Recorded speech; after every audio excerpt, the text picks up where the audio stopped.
मेला के शुभ अवसर पर सोनू हाशमी और आजम की ओर से एक छोटा सा तोहफा नागपुरी गीत के साथ में आप सबों के साथ मिला देखिले हम गेली जने देखा तने छोड़ी फिल्म ठिला भेली।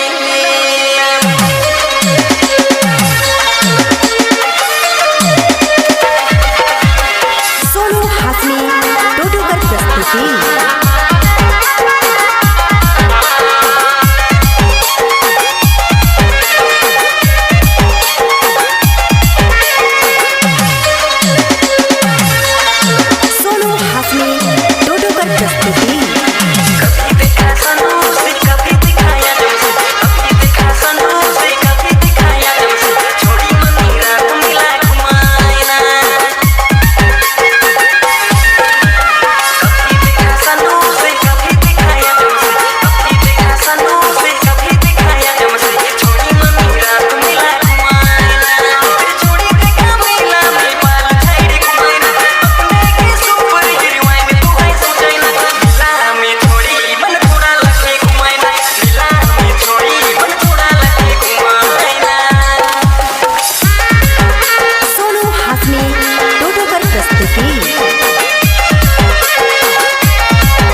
प्रस्तुति।